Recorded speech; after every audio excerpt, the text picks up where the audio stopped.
सगळ्यांचे हसरे चेहरे बघत असा. कामात वेळ नसल्यामुळे आपल्याला कुठेही जाता येत नाही. आमच्यासोबतही असंच होतं.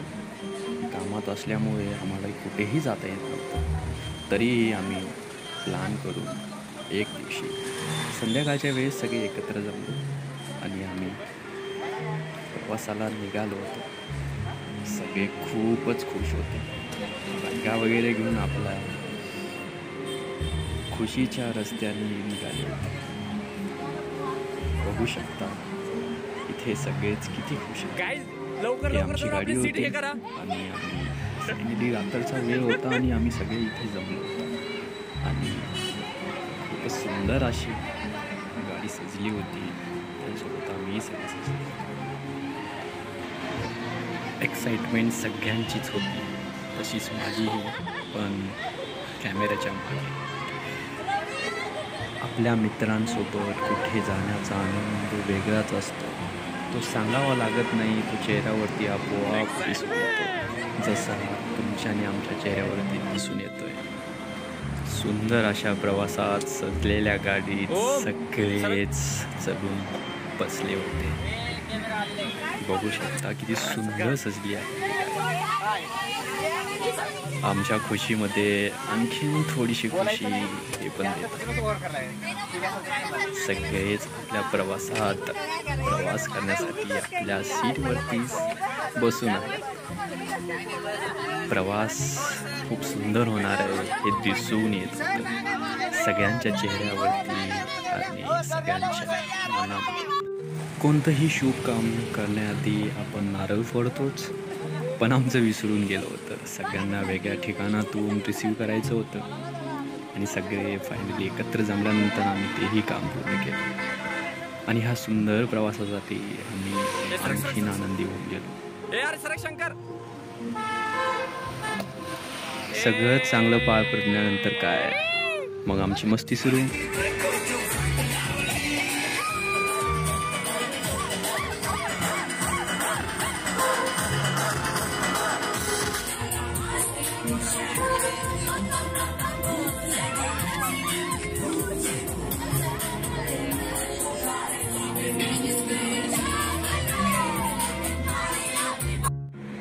गाडीत असो की गाडी बाहेर असो, आमची मस्ती चालूच होती. जसं सकाळी चिमण्यांच्या चिवचिवाट, तसं रात्रीच्या वेळी गाड्यांच्या चिवचिवाट आणि टिमटिम करणाऱ्या लाईट्स बघायला खूप भारी वाटत होतं. तसंच बोनफायर आणि गप्पा गोष्टी आमच्या सुरूच होत्या.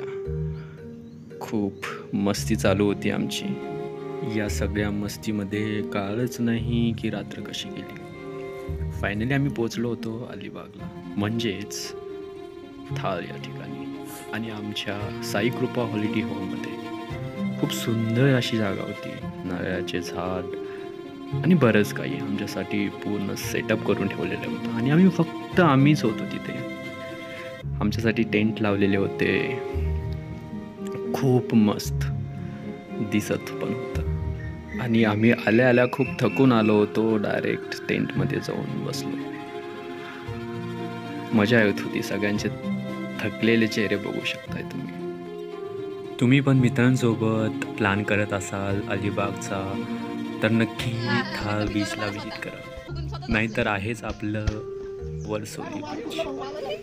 तिकडे खूप गर्दी असते, पण आम्ही आमचा ग्रुप असल्यामुळे आम्ही थाल बीचला चाललो. हे जे 5 मिनिटाचा रस्ता होता बीचपासून, आम्ही तिथे राहत होतो. खूप सुंदर असा रस्ता होता. दोन्ही बाजूनी नारळाचे झाडं होते. सकाळचा सुमार होता. हा व्हिडिओ दुपारचा आहे, पण सकाळचा सुमार होता आणि काही लोक वॉकिंगसाठी आले होते आणि बाकी सगळेच आम्ही होतो.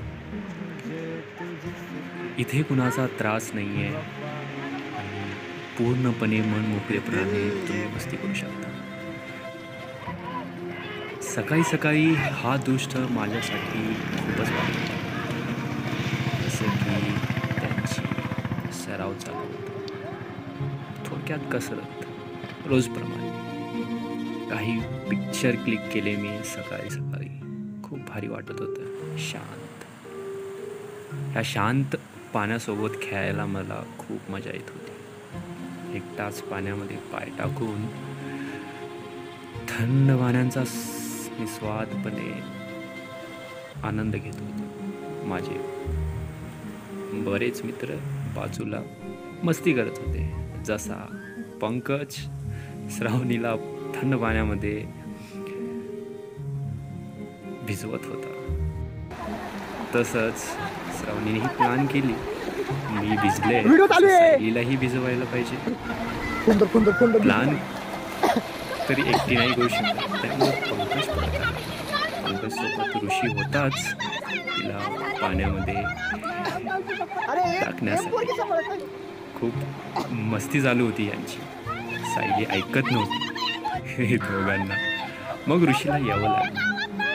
ऋषी फायनली येऊन सायलीला पाण्यामध्ये टाकायचा प्रयत्नच करत होता, पण सायली सुटत नव्हती. शेवटी काही करून तिला पाण्यामध्ये टाकलं. पाण्यात पडल्यानंतर सायलीचा चेहरा हा बघण्यासारखा होता. अशी मस्ती चालूच होती. काही वेळाने सगळेच पाण्यामध्ये उतरले. सगळ्यांची मस्ती चालू होती. खूप मजा येत होती. सगळ्यांना एन्जॉय करत होते. पाण्यात उतरल्यानंतर आंबेचे खेळ सुरू झाले. आमचं बीच व्हॉलीबॉल सुरू झालं. त्यानंतर आम्ही आंधी कोशिंबीर खेळायला लागलो. तुम्ही कोणते खेळ खेळता ज्यावेळेस तुम्ही समुद्र किनारी असता? नक्की कमेंट करून सांगा. मला आवडेल. आंधी कोशिंबीर चालू होती आमची. खूप मजा येत होती. बघू शकता आजूबाजूला कोणीच नाही, कुणाचा त्रास नाही. असा खेळ आमचा सुरू होता. सगळ्यांवरती येत होता. सगळे एन्जॉय करत. खूप थकले पण होते, पण थकान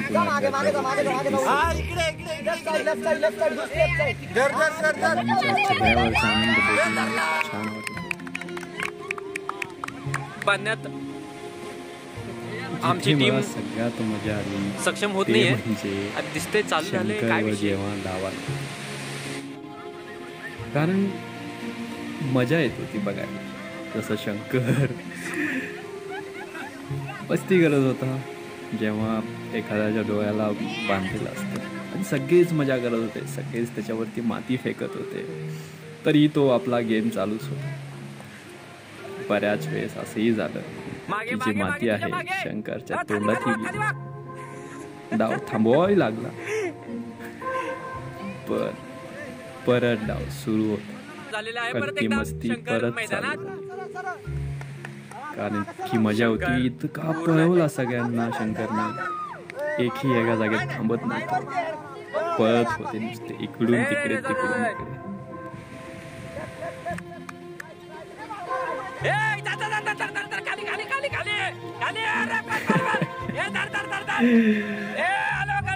बघून भारी वाटतंय ना सगळं. असे गेम खेळणं खूप गरजेचं आहे. आजकाल सगळंच कुठेतरी राहून चाललंय, आणि एखादा दिवस असा मित्रांसोबत फॅमिलीसोबत करणं खूप गरजेचं आहे, जेणेकरून तुम्हाला खूप मजा येईल. तुम्ही जे आहात ते दिसेल तुम्हाला.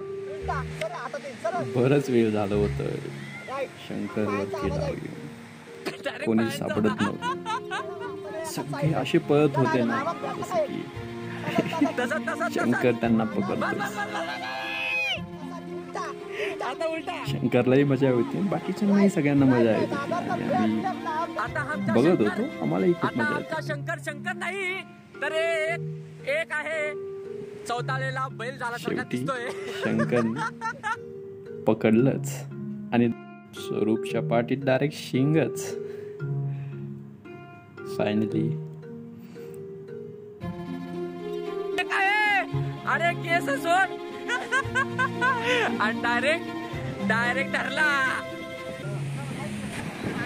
शंकरनी सगळ्यांना इतकं दमवलं होतं की आदिश्रीवरती ही डाव आल्यानंतर बरेच लोक बसून पण काही लोक खेळत एन्जॉय करत. शंकर आवाज काढला की साईडला व्हायचं. जिथं आवाज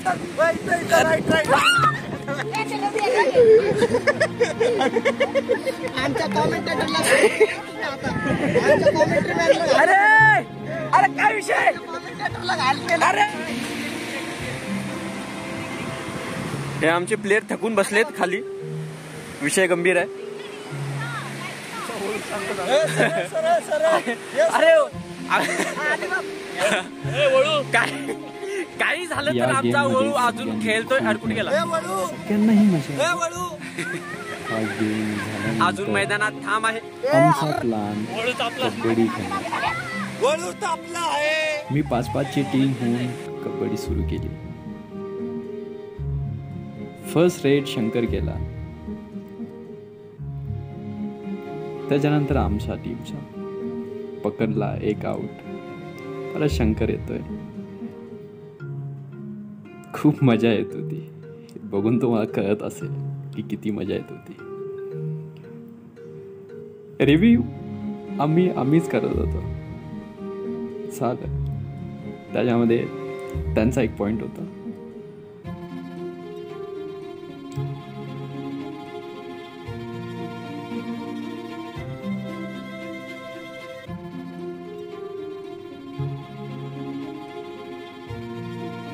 प्रत्यक्षात खेळायला आणि अशा ठिकाणी खेळायला खरंच खूप मजा येते. तुम्हीही अशी मस्ती केली असेल माहीत आहे. केली नसेल तर नक्की कुठल्याही बीचवरती जाऊन मित्रांसोबत जाऊन मस्ती करा. मजा येते. एक ना एक दिवस असं असणं खूप गरजेचं आहे.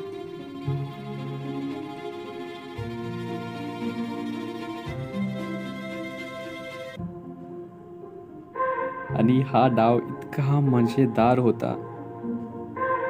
शंकरला उचलून आम्ही पूर्ण ग्राउंडच्या बाहेर उचलून टाकलं. दुसऱ्या ह्याच्यामध्ये तर त्याला बाहेरच घेऊन गेलो होतं. आणि अशा तऱ्हेने आम्हीही कबड्डीची मॅच जिंकली होती. सेलिब्रेट तर करायला पाहिजेच. सेलिब्रेशन आमचं असं होतं की आम्ही दोन्ही टीम एकत्र येऊन डायरेक्ट पाण्यामध्ये, गरमी झाल्यामुळे असं थंड होण्यासाठी डायरेक्ट पाण्यामध्ये गेलो आणि मस्ती करत होतो. नाचत होतो, गात होतो, हवं ते करत होतो. एकदम शांत.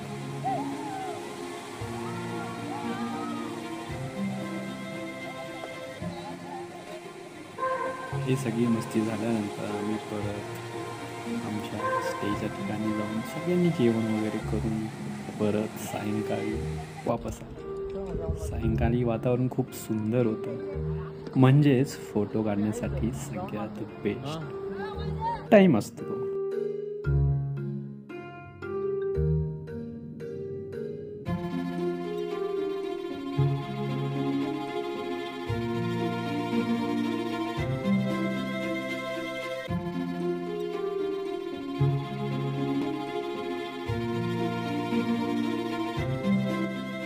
सगळ्यात शेवटी ज्याची आतुरता होती ते म्हणजे सूर्याला समुद्राच्या खुशीत बघण्याची. जसं दिसत होतं सूर्य हळूहळू समुद्राच्या खुशीत जात असताना, हे बघून डोळे खूप तृप्त होत होते. हाच सण जो सगळे पाहण्यासाठी उत्सुक होते आणि पाहून इतका आनंद झाला की सांगता बस.